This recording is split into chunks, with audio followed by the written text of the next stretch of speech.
Bonsoir à toutes et à tous, chers investisseurs CLF, pour ce nouveau point de marché encore consacré à une actualité très chargée que l'on va aborder tout de suite, hein, sans tarder, puisque ce point de marché s'intitule La France flambe, les banques vacillent, hein. On est on est en pleine continuité avec ce que je vous avais déjà dit il y a une semaine, hein, sur la triple crise qui nous menace, crise géopolitique dont on n'entend plus trop parler, mais qui est encore là, la crise sociale en France et la crise bancaire qui commence à devenir de plus en plus menaçante. Donc là, évidemment, vous voyez, hein, c'est vraiment triste, hein, cette image, hein, qui représente un petit peu la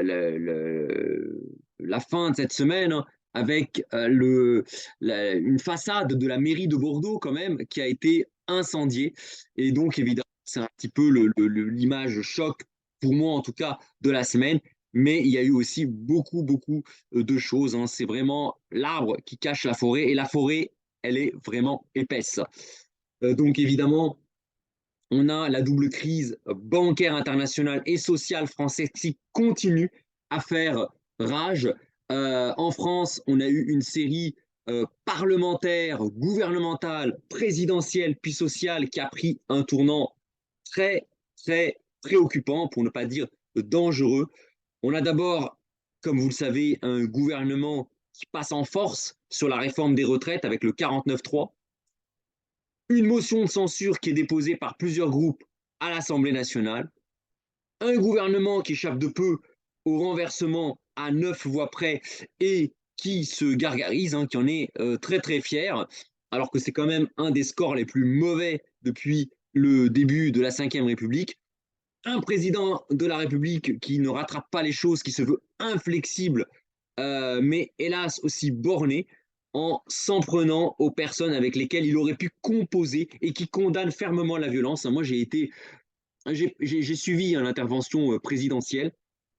J'ai été estomaqué par des propos un peu lunaires, hein, du président qui attaque, qui concentre en fait ses attaques sur le seul syndicat, la CFDT et son président Laurent Berger. Alors je suis pas syndicaliste, hein, voilà, moi je suis pas du tout syndicaliste, mais il attaque le seul syndicat qui a travaillé avec tous les anciens présidents de la République, y compris Emmanuel Macron, qui a travaillé avec tous les gouvernements pour repousser, hein, l'âge de départ à la retraite en augmentant la durée de cotisation. Il a travaillé, il était pour, hein, Laurent Berger a soutenu la réforme des retraites de M. Macron, du président Macron, en 2019 pour augmenter la durée de cotisation de la retraite en mettant quand même des clauses de pénibilité pour certains métiers. Donc on a vraiment Laurent Berger qui a vraiment travaillé, hein, d'ailleurs qui s'est même attiré les foudres des autres syndicats, hein, notamment Philippe Martinez, qui était plutôt pour une action très dure dans la rue. Et on a un président lunaire, hein, qui a concentré ses attaques sur Laurent Berger, sur la CFDT. Et alors là, j'ai pas compris. J'avoue, je suis. Moi, j'avoue, j'étais complètement, j'étais un peu stupéfait, hein, j'étais ébahi par cette allocution présidentielle. En plus, à 13 heures, alors que les gens travaillent, j'avoue, j'ai rien compris. Honnêtement, j'ai rien compris. Bon, qu'il condamne la violence, clairement, j'en attendais pas moins de lui, hein. Il faut condamner la violence. Mais je ne comprends pas pourquoi concentrer ses attaques sur le seul syndicat qui demande qu'à discuter, qui est prêt à réformer, à augmenter la durée de cotisation, à faire une réforme paramétrique. J'avoue, j'étais complètement paumé, j'ai rien compris. Euh, bon, j'avoue, ouais, et ensuite, alors là, gros amalgame où il compare les manifestations, finalement, voilà, les manifestations en cours. Alors, pas après le 49.3 et après son discours où il y a eu beaucoup de violence, on va y revenir, mais les manifestations qu'il y a eu en bon enfant, toutes les manifestations qu'il y a eu en janvier, février, début mars, en bon enfant, même avec des grèves où il y avait quand même un service minimum respecté. Il compare ses actions avec les invasions, l'envahissement du Capitole et du palais à Brasilia par une meute d'enragés qui voulaient faire un coup d'État et qui ne reconnaissaient pas les élections aux États-Unis et les élections en Amérique du Sud. Et il compare finalement deux événements qui n'ont rien à voir. On a d'un côté des personnes qui veulent, qui ne reconnaissent pas la légitimité démocratique d'un président, hein, Lula au Brésil et Joe Biden aux États-Unis. Hein. Je ne suis pas là pour critiquer ou pour encenser les présidents. Il y a une élection démocratique et on a des gens qui ne reconnaissaient pas, qui ont commis des violences. Et de l'autre, une foule qui manifeste déjà dans le calme, avec des syndicats qui étaient quand même qui tenaient la manifestation dans le calme, bon enfant, et pour demander, pour se battre pour leurs droits sociaux. Et on a un président, Macron, qui mélange tout et qui concentre hein, ses flèches sur Laurent Berger, et ensuite les deuxièmes flèches qu'il a concentrées hein, de manière à peine voilée sur l'opposition constructive, les Républicains. Alors moi j'étais un peu perdu, je me suis dit mon Dieu, je veux dire, il fallait pas être grand clair, et là j'ai compris que ça allait péter quoi. Hein, là il n'y a pas besoin, moi je suis pas politologue, je suis pas historien, je suis pas sociologue. Je lui dis oula, et au lieu de construire hein, par le dialogue une majorité avec des personnes qui veulent réformer, parce qu'il faut réformer. Hein, même moi, je veux dire, je suis pas d'extrême gauche, je suis pas d'extrême droite. J'ai même approuvé pas mal de décisions prises par Emmanuel Macron, dont je reconnais la légitimité. Il a été élu par la population française, par le peuple français qui est souverain. Donc voilà, et moi je trouve qu'il avait, en 2017, il avait des idées intéressantes, il voulait bousculer les choses, et il faut bousculer les choses. Là, j'étais paumé, quoi. Je comprenais. Enfin, si vous comprenez le discours, hein, n'hésitez pas à le mettre dans le commentaire. Moi, je l'ai vu en direct, je l'ai revu, hein, parce que les médias l'ont retransmis. J'ai rien compris. Et ça m'a énervé. J'ai rien compris. Je sais pas en fait qui c'est qu'il essaye de convaincre. Voilà, je comprends pas. Enfin, si on est contre la violence, franchement, enfin, au contraire, si on est pour la violence, c'est ce genre de discours qu'il faut tenir. Parce que là, enfin, parfois, oui, on se demande je sais pas, s'ils travaillent pas en sous-main pour les Black Blocs, quoi. C'est pas possible, quoi. C'est pas possible. C'est pas possible. Ils tapent sur le seul syndicat et sur une partie de l'opposition qui est prête à travailler avec lui, ils tapent dessus, quoi. Ah, c'est incroyable, quoi. Et d'ailleurs, même dans la manifestation, quand on a demandé à Philippe Martinez ce qu'il pensait, il était mort de rire. Bah, c'est du petit lait pour lui. Il a même dit bah, vous avez qu'à demander à mon collègue ce qu'il en a pensé. Et puis il a même rigolé. Il dit, pour une fois, c'est pas moi qui me prends les flèches. Donc honnêtement, j'ai rien compris à ce qu'a dit Macron. Je ne comprends pas la finalité de son message. Alors peut-être qu'il y a quelque chose qui m'a échappé. En tout cas, si vous le savez, dites-le moi dans les commentaires. Et moi, j'étais perdu. Et évidemment, le dernier point, il y a la rue qui s'enflamme avec des violences qu'on n'a jamais plus vues depuis 2018 et qui touchent un très grand nombre de villes. Même la ville de Bordeaux a vu une partie de sa mairie incendiée. C'est l'image que je vous ai mis en tête de la vidéo. Et j'avoue, je suis moi-même estomaqué. Alors, je suis autant estomaqué par les images de violence, de poubelles qui brûlent, de rues incendiées, etc. Mais ce qui est horrible à dire, c'est que malheureusement, je m'y attendais presque quand j'ai vu le discours de Macron, d'Emmanuel Macron, du président Macron. Il est président de la République et je ne le nie pas. Le discours du président Macron avant-hier, moi j'étais estomaqué. J'avoue, j'ai pas compris, je ne comprends pas la logique. Alors, je sais qu'il y a des personnes qui savent, qui s'y attendaient, hein, notamment Philippe Fabry, il l'avait dit, ça fait des mois qu'il en parlait, moi je ne croyais pas qu'on irait jusqu'à là.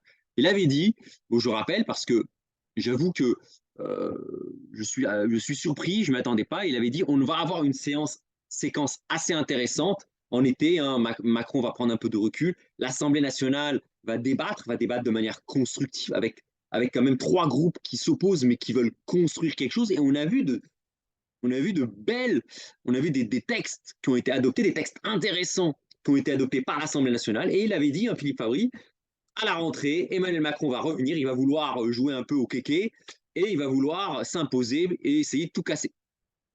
Moi, je me suis dit, honnêtement, hein, j'y croyais pas. Je me suis dit, bon, peut-être que Philippe Fabry exagère.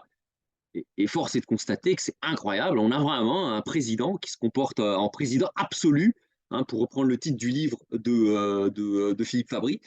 Et j'avoue, j'ai été vraiment, vraiment, vraiment surpris. Je ne m'y attendais pas. Alors, évidemment, je pense que quelqu'un comme Philippe Fabry s'y attendait, mais moi, je ne m'attendais pas à ce qu'il aille jusqu'au bout, avec un discours, finalement, à la limite, qui tape sur les violences, j'ai aucun problème, ouais, c'est la moindre des choses, mais qu'il tape sur les gens qui condamnent la violence et qui ont même subi de la violence, hein, qui ont même subi de la violence, hein, la CFDT, je rappelle que la CFDT, avec Laurent Berger, a été victime de violence parce que justement, il était considéré par beaucoup de radicaux comme quelqu'un qui était pro-gouvernement pour faire la réforme des retraites. Et encore aujourd'hui, il disait, après le 49-3, on va peut-être arrêter de manifester. Enfin, c'est ce qu'il disait, Laurent Berger, je critique le 49-3, mais une fois que les lois sont passées, je ne vais pas lutter contre le fonctionnement de nos institutions. Et, euh, et là, donc il était prêt carrément à arrêter, hein, Laurent Berger. Et là, que fait Macron? Il tape dessus. Forcément, même Laurent Berger qui voulait arrêter, et s'il faisait rien, il se faisait désavouer par sa base. Donc il était presque obligé de manifester. Donc là, j'avoue, j'ai rien compris. J'avoue, j'ai rien compris. Je m'excuse, hein, je parle beaucoup, mais enfin, je suis estomaqué, quoi. Je comprends pas. J'avoue, je comprends pas ce qui l'a piqué. Si vous avez des idées dans les commentaires, alors à part les commentaires type il est arrogant, etc. Bon, voilà, hors arrogance, hein, ce que je crois, mais s'il y a des choses hein, logiques, cartésiennes, qui ont pu le pousser à faire des discours comme ça, hein, n'hésitez pas à le mettre dans le commentaire, parce que moi, j'ai rien compris. J'ai rien compris. Comme si ça ne suffisait pas, on a une deuxième crise hein, qui évolue hein, par poussées successives, et là, cette semaine qui a pris un tournant un peu chaotique, c'est le système bancaire qui vacille. Alors là, on a vraiment on a des paniques bancaires qui commencent à se déclencher. Hein. La crise bancaire aux États-Unis, née aux États-Unis du fait des taux hauts. Hein. Je vous rappelle la SVB, hein, la Silicon Valley Bank, qui a fait faillite, hein, à la même taille que la Société Générale. La crise aux États-Unis a traversé l'Atlantique, à l'image du Covid qui est parti de Chine et qui a traversé les Alpes. On a cette fois-ci le Crédit Suisse, hein, la deuxième plus grosse banque suisse, hein, c'est pas rien, qui est passé à deux doigts de la faillite, et c'est au prix d'une offre de rachat très agressive d'UBS, appuyée par la Banque de Suisse, que la plus grosse faillite depuis Lehman Brothers en 2008 a pu être évitée.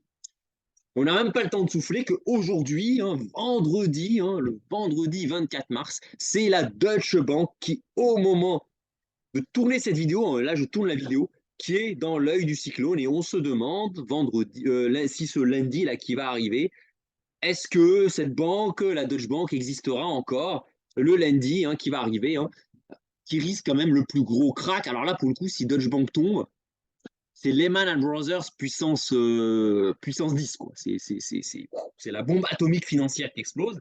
Et on se demande, on se pose la question de savoir si la Deutsche Bank existera encore dans quelques jours. Donc là, je vous mets quelques graphiques hein, de l'évolution boursière des principales banques. Hein. BNP Paribas qui a perdu 10% rien que cette semaine. Crédit Agricole, 5%. Ah, que 5%. Une paille. Hein. Société Générale qui a perdu 15%. Et alors là, Deutsche Bank hein, qui a perdu 30% en à peine un mois. Alors j'ai pas pu mettre le graphe de la semaine parce qu'en fait, comme les cotations ont été arrêtées parce que ça descendait tellement vite que du coup on a des points, j'étais obligé de mettre sur un mois pour avoir un graphique qui ressemble à un graphique. 30% de baisse en un mois, hein, c'est voilà. Et alors là, Crédit Suisse hein, en un mois qui a perdu 75% de sa valeur. Hein, ça, c'est des graphiques de start-up. Hein. Vous voyez, la start-up, hein, ça se passe mal. Une start-up qui perd 30, 40, 50% en quelques semaines. Bon, là, on a quand même des grosses banques hein, qui perdent comme ça hein, 30, 50% de leur valeur. C'est chaud. Hein, c'est vraiment chaud. Hein. Ça secoue sec, comme on dit. Hein. Ça secoue grave. Et donc, évidemment, hein, on peut se poser des questions. Qu'est-ce qui va se passer? Qu'est-ce qui va arriver? Alors, résumé de la situation. Je ne suis pas historionome, hein, je n'ai pas la prétention de prévenir la suite des événements politiques et géopolitiques. Hein, là-dessus, je suis humble, c'est pas mon métier, je suis pas historien.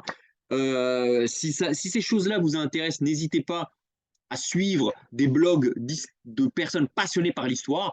Bon, moi, je suis beaucoup Philippe Fabry, même si je ne suis pas forcément toujours d'accord avec lui, quoique la situation en France commence à devenir vraiment inquiétante, j'avoue.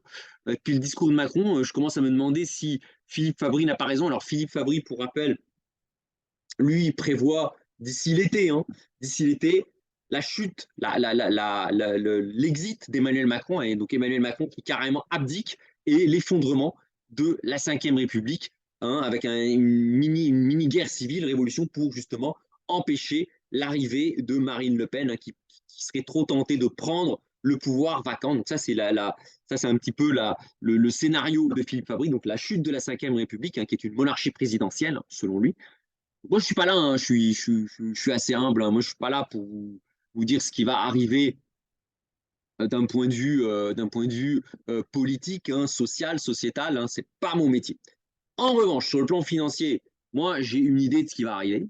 J'ai une idée de. Alors, ne me dites pas, je suis pas capable de vous dire si le CAC 40 va prendre 3% demain avant de rebaisser de 5% après-demain. Ça, à court terme, je suis pas capable de vous prédire la courbe des marchés.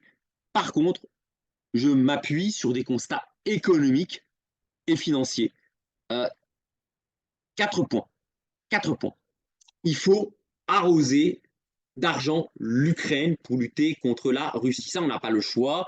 L'Europe nous l'impose, les États-Unis nous l'imposent. Donc, Emmanuel Macron va être obligé de balancer des dizaines de milliards à l'Ukraine pour aider Volodymyr Zelensky à sauver, à aider son pays contre l'invasion russe.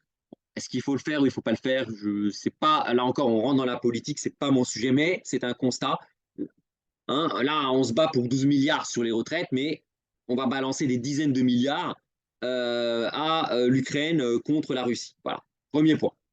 Donc, évidemment, la Russie va prendre des mesures de rétorsion et problèmes d'énergie, etc., etc. Bon. Deuxième problème, il faut financer la transition écologique. On voit bien, le climat se dérègle de plus en plus. On ne peut pas continuer à balancer des gaz à effet de serre dans l'atmosphère. Il faudra faire quelque chose. Ça peut être l'éolien, le solaire, le nucléaire. Là encore, je ne suis pas un expert en matière d'énergie renouvelable, d'énergie nucléaire. Je laisse ça à des professionnels. Mais ça va coûter de l'argent. Pesos. Pesos. Deuxième point. Troisième point, il faut sauver les banques. Les banques systémiques, BNP Paribas, Société Générale, ne feront pas faillite, ça je peux vous l'assurer. Donc tous les déclinologues qui vous disent sortez votre argent des banques, Société Générale, non, non, non, non, je ne suis pas un amoureux de la Société Générale, de BNP ou n'importe quoi. Les autorités ne laisseront pas les banques systémiques faire faillite. Et donc, il va falloir encore de l'argent pour aider tout ce beau monde à passer la crise. Et enfin, on a déjà énormément de dettes. On va rajouter de la dette, l'Ukraine, la transition écologique, les banques, etc., etc. Donc, on va encore avoir des dettes. Mais, d'un autre côté, on ne peut pas encore taxer plus les classes moyennes. Les classes moyennes, elles sont imposées, surimposées. Lorsque, lorsque un, lorsqu'un salarié de la classe moyenne génère 100 euros de richesse, donc quand son entreprise lui verse 100 euros, charge patronale incluse, le salarié, à la fin, il a 15 euros. 15 euros pour consommer. Il faut enlever les charges patronales, 55%, les charges salariales, 25%, l'impôt sur le revenu, 10, alors ça dépend, les classes moyennes, on va dire 10%, entre 10 et 20%. Donc là, vous avez enlevé 55, 25, 10. Ensuite, cette brave personne qui reste, on va lui enlever la taxe foncière si elle est propriétaire. Et quand elle va consommer, elle va payer 20% de TVA. En cumulant tous ces pourcentages, lorsqu'une personne qui coûte 100 à une entreprise, la personne, il lui reste 10 ou 15 pour vivre. Donc, on peut plus encore taxer les classes moyennes. Ça, c'est pas possible. Alors, une solution, alors c'est peut-être l'idée de Macron, c'est un peu comme les nobles à l'époque. Les nobles ne payaient pas d'impôts pécuniaires, par contre, ils payaient l'impôt du sang. Dès qu'il y avait une guerre, les nobles devaient partir à la guerre. Bon, bah là, en fait, ça sera l'impôt de la sueur. C'est-à-dire que, au lieu de taxer les classes moyennes, que va faire le gouvernement? On va les faire travailler plus longtemps, ce qui représente une forme d'impôt qui ne dit pas son nom, mais on voit dans quel état la France se trouve. Pour moi, c'est un peu l'allongement de la durée de la retraite, c'est un peu l'équivalent de l'impôt du sang aux nobles, sauf que là, c'est l'impôt de la sueur, hein, du sang et des larmes, hein, de la sueur aux classes moyennes. Et enfin, c'est compliqué, et enfin, on ne peut pas taxer les plus riches parce que de toute façon, ces derniers verrouillent le pouvoir politique. Hein. On sait très bien, je vous en ai parlé dans les vidéos, Emmanuel Macron est tenu à bout de bras par quelques grosses fortunes qui détiennent aussi une grosse partie des médias et qui, de toute manière, ne le laisseront pas, quand bien même il a quelques idées intéressantes, ne le laisseront pas augmenter les impôts sur les plus riches et sur les grosses entreprises. Donc là on est embêté. On a besoin de beaucoup d'argent, hein, vous voyez, il n'y a pas besoin d'être grand clair, on a besoin de beaucoup d'argent, on sauvera les banques, clairement, il faut le faire. Il faut le faire. Euh, on va aider l'Ukraine. Alors ça, il faut le faire ou pas, ça, j'en sais rien. Il faut la transition écologique. On a énormément de dettes, ça, c'est un fait. Mais on ne peut pas faire tout ça. Qu'est-ce qu'on peut faire? Ben, il n'existe qu'une seule solution. Hein. Ça va être la réactivation de la planche à billets par les banques centrales. Et on commence déjà à le voir. Regardez le le graphique. Hein. Vous voyez, donc là, on a eu les banques centrales, la Fed, alors c'est pareil hein, pour la BCE, hein, la Fed qui reprend, hein, donc qui fait l'inverse de la planche à billets, c'est le quantitative tightening, elle reprend de l'argent, couinement des marchés, Covid, et alors là, bah, on lance la planche à billets en mode nucléaire hein, pour financer le quoi qu'il en coûte. Hein. Donc, en France, comme aux États-Unis, comme partout dans le monde, on voit le bilan de la Fed qui explose. Et donc, comme par hasard, vous voyez, 2020, donc l'inflation qu'on observe aujourd'hui, en fait, l'explication, elle est là. Hein, c'est l'effet Cantillon. C'est-à-dire que la planche à billets de l'année 2020 explique l'inflation de 2022. Et donc là, on a le bilan de la Fed qui a continué à monter. Là, on arrive en 2022 et là, oh merde, il y a de l'inflation, vite, vite, vite, vite. Que fait la Réserve fédérale? Elle essaye d'absorber, hein, d'effacer, d'absorber les billets. Alors je simplifie, hein, c'est peut-être un peu plus compliqué que ça. Elle essaye d'absorber tous les billets qu'elle a balancés à tout le monde hein, pour le quoi qu'il en coûte. Elle essaye de reprendre les billets qu'elle a balancés. Un peu comme quand vous balancez du dentifrice et vous essayez de refaire rentrer le dentifrice dans le tube. Donc là, on voit, hein, ça fait quelques mois que petit à petit, hein, la Réserve fédérale essaye de détruire la monnaie, l'excès de monnaie qu'elle a fabriqué. Et là, vous voyez, elle a fait un petit peu. On a à peine monté les taux à 5% et détruit une partie de l'argent qu'elle a imprimé, qu'on a déjà des banques qui menacent de faire faillite. Et là, ni une, ni deux des trois. Regardez, en une semaine, tout ce que la Réserve fédérale a fait en un an pour, pour essayer de détruire tous les billets qui ont été imprimés, hein, je simplifie, on a déjà tout effacé. Regardez ce qu'elle a réimprimé en l'espace de une semaine. Vous voyez? En une semaine. Donc on voit clairement que on ne peut pas détruire l'excès de monnaie. Que la seule solution, comme on ne veut pas mettre à contribution les plus riches, comme l'a fait Roosevelt dans les années 30, hein, bah on fait la planche à billets. Et donc, évidemment, la planche à billets, qu'est-ce qu'elle permet? Elle va sauver les banques via des injections massives d'argent frais. Elle va limiter la baisse des marchés actions, ce qui permet aux grandes fortunes de protéger leur patrimoine, hein, parce que, alors, si la grande majorité des ménages en France ont un patrimoine immobilier, les grandes fortunes, hein, les Pinot, les Bolloré, les Arnaud, tout ça, leur fortune, c'est des actions, c'est la bourse. Et donc, évidemment, avec cette planche à billets, on va freiner la baisse des marchés actions, ce qui protégera le patrimoine des plus riches. Ça permet aussi de ne pas avoir augmenté l'impôt des classes moyennes, puisqu'on finance ça avec de la planche à billets, et ça permet de repousser indéfiniment le paiement de la dette, puisque hein, lorsqu'une dette arrive à maturité, hop, on imprime l'argent qu'il faut et on rembourse la dette par magie. Moi, je me pose la question, mais que diable, après 3000 ans d'histoire, pourquoi on n'a pas pensé plus tôt? C'est tellement simple d'imprimer comme ça de l'argent à gogo et puis de balancer ça. Pourquoi n'y avait-on pas pensé plus tôt? Sauf qu'en réalité, on y a pensé. Hein. La planche à billets, numérique. Avant, c'était la planche à billets avec une vraie imprimante. Et puis, du temps des Romains, on remplaçait les pièces d'or par des pièces d'argent, les pièces d'argent par des pièces de cuivre et les pièces de cuivre par des pièces d'étain. Donc, la planche à billets, hein, ou l'érosion monétaire, ou tout ce qu'on peut, ce qu'on veut appeler, eh ben, en fait, ça existe depuis 3000 ans. Et d'après vous, pourquoi la monnaie a toujours été renommée, hein, le denier, etc., le franc germinal, l'ancien franc, le nouveau franc? Pourquoi? C'est pas juste par plaisir de changer de monnaie. C'est parce que la monnaie s'était tellement effondrée que on se disait, on va créer une nouvelle monnaie et cette fois-ci, ça sera différent. Le nouveau franc, c'était sans ancien franc. Et donc, en réalité, c'est la monnaie qui sert de variable d'ajustement. Et ça, depuis 3000 ans, on fait toujours la même chose. Et donc, en réalité, en conclusion, les conséquences, ce qui va s'effondrer, ce ne sont pas les banques, ce ne sont pas les actions, ce ne sont pas les obligations, ce n'est pas l'immobilier. Ce qui va s'effondrer, c'est la monnaie, c'est la valeur de l'argent liquide que vous avez sur vous. Que ce soit déposé dans un compte en banque, sur votre compte courant ou sous le matelas, c'est la valeur de la monnaie. Alors ça, vous ne vous en rendrez pas compte, c'est ça le problème, parce que, ah, je m'emballe, je m'emballe.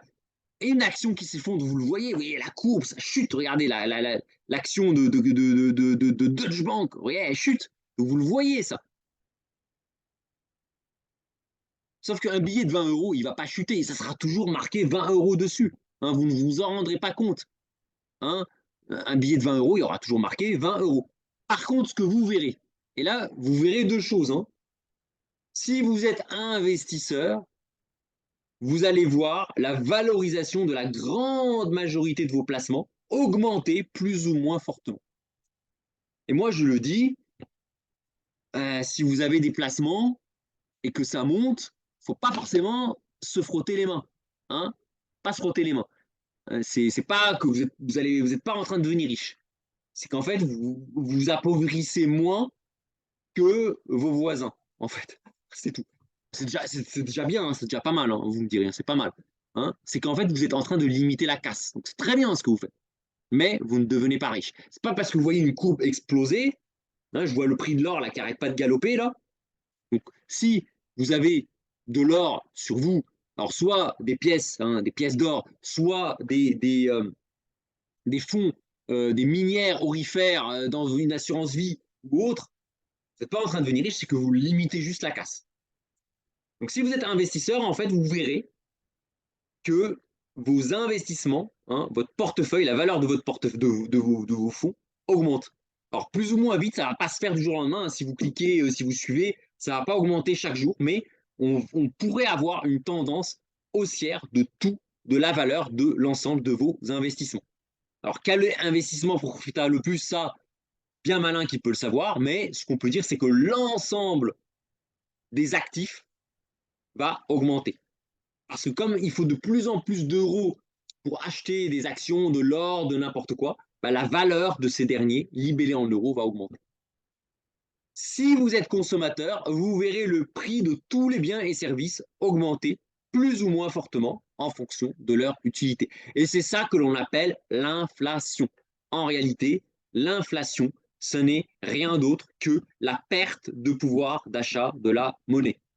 Parce que le capitalisme, et moi je suis capitaliste, alors je suis contre le capitalisme de connivence, mais je suis un libéral, le capitalisme, il est déflationniste. Il permet d'augmenter les gains de productivité, il permet d'augmenter le progrès, et le progrès lié à l'augmentation des gains de productivité fait baisser le prix. Parce qu'on est capable de produire plus de choses et donc on baisse les prix. Et la concurrence, parce que le capitalisme prône la concurrence permet de faire baisser les prix. Donc si malgré tout les prix augmentent, c'est en réalité, c'est la valeur de vos euros qui est en train de diminuer. Et donc, la plus grosse erreur à faire consisterait justement à retirer votre argent des banques et de vos assurances, des assurances vie ou des assurances, par peur du grand soir. Ou justement parce que vous souhaitez qu'il y ait un grand soir. Ce qu'il faut, selon moi, au contraire, c'est d'utiliser le système bancaire et assurantiel que les États et les banques centrales ne laisseront jamais couler pour investir et construire votre stratégie patrimoniale adaptée à votre projet, votre vision de l'avenir et votre niveau de tolérance au risque. Hein, moi, je ne peux pas, comme ça, en une vidéo, vous dire il faut investir là-dedans, allez, c'est facile, signer. C'est pas facile du tout. C'est pas facile du tout. Les personnes, quelques personnes avec qui j'ai pu discuter en face à face le savent, c'est compliqué. C'est pas facile de construire une stratégie patrimoniale. Hein, c'est pas évident. Mais c'est ce qu'il faut faire. C'est ce qu'il faut faire. Il faut construire votre stratégie. Hein, et l'erreur à ne pas faire, c'est justement c'est retirer ses sous de la banque et les planquer sous le matelas. Parce que justement, cet argent-là, c'est cet argent-là liquide sous forme de billets et d'espèces qui ne vaudra plus rien à cause de l'impression monétaire que feront les banques centrales pour sauver tout ce système. Ça, c'est l'erreur à ne pas faire. Et je termine par un prochain événement.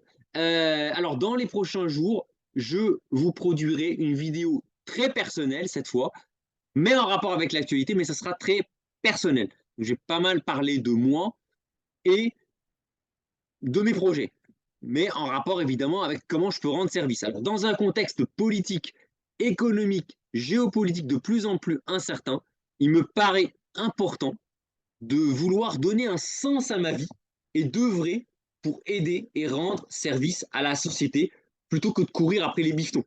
Parce que bon, bah moi, je critique beaucoup le métro boulot dodo, mais jusqu'à maintenant, bah, je ne fais pas mieux que les gens, hein. Je ne fais pas mieux que vous. Hein. Je fais métro boulot aussi dodo toute la journée voilà, pour faire un boulot. Quel que soit le boulot, je ne me pose pas de questions sur l'utilité du boulot. Je fais mon boulot, je fais mes slides, mes PowerPoint, mes Excel, et puis j'ai mon salaire, et etc., etc. Bon, à un moment, voilà, tout ça, je me pose des questions.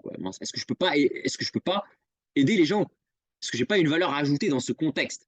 Et donc, la prochaine vidéo, alors je vous donne le titre de la vidéo, je n'ai pas encore fini de la préparer, s'intitule J'ai trouvé ma vocation.